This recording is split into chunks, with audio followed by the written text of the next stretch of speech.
All right, so welcome to the deep dive. We've got a really fascinating topic today, one that I know a lot of you have been asking about.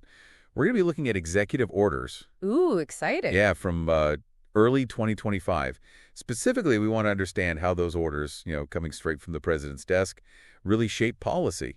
And to do that, we've dug into some pretty dense sources, official stuff like the Federal Register, the White House archives, and of course, we've got a bunch of early analysis to sift through. Right. Got to make sense of it all. Exactly. We're on a mission here, to pull out those key patterns, find the standout examples, and basically give you a clear picture of what the executive branch was prioritizing during this, well, pretty wild period. And I think one of the things that hits you right away is just the sheer volume of orders that came out. We're talking about two different administrations in January of 2025 alone. So, before leaving office on January 20th, President Biden issued 13 executive orders. 13, wow. Yeah, and we're still working on getting all the details on those because, access can be a little tricky sometimes. Oh, the joys of bureaucracy, right? Right. But it's definitely important to note just in terms of, seeing that transition of power and those initial actions. Absolutely. And then once President Trump takes office, that's when things really, let's just say the pace picks up. I mean, between January 20th and March 20th. Buckle up. Yeah, 92 executive orders, 92. It's pretty clear that the new administration wanted to use every tool at their disposal to get things moving, policy-wise. No kidding. And when you start breaking down these executive orders, looking at, say, the titles, you can really see some distinct themes emerging. Lay it on us. Okay, so one big one is what they're calling the reduction of federal bureaucracy, making government more efficient.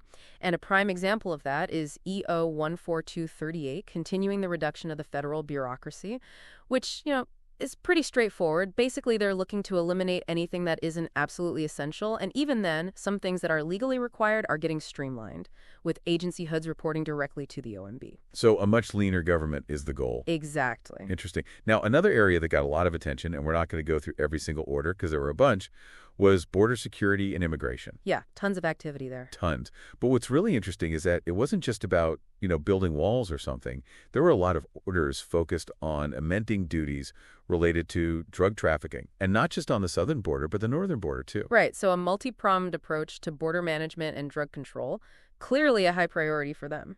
Definitely. And this kind of ties into economic policy as well. For instance, there's EO 4200, the Amendment on Duties, addressing the synthetic opioid supply chain in the People's Republic of China. And that one gets pretty specific, changing how we deal with trade benefits based on the Commerce Secretary's assessment of, how well China's collecting tariffs. Yeah, and then there's also EO 4150, the America First Policy Directive, which, well, it's pretty clear that they're trying to put American interests, economic and otherwise, front and center in foreign policy. Definitely a shift in tone there. Now, we also saw some executive orders tackling, I guess you could call them social and cultural issues, things like EO 44224, which designated English as the official language of the U.S. Oh, right. And then EO 14201, the one about keeping men out of women's sports. So definitely wading into some pretty hot-button topics there. For sure. And as you might expect, national security and foreign relations got a lot of attention, too.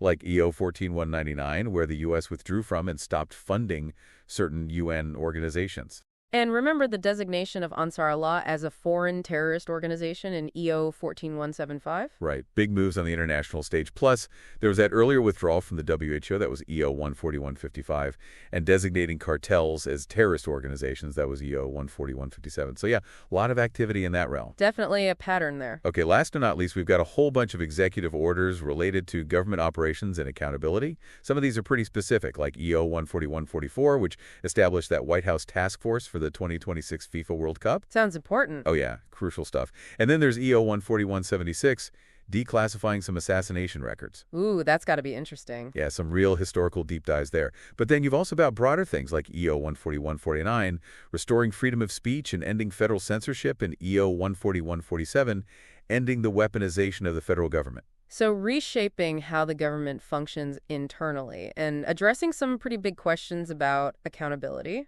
It's a lot to take in, and, it's important to remember that everything we've talked about today is just based on what we know as of March 20, 2025. So if you really want to get the full picture, the most up-to-date information, definitely go check out the Federal Register, all the official sources. Couldn't agree more.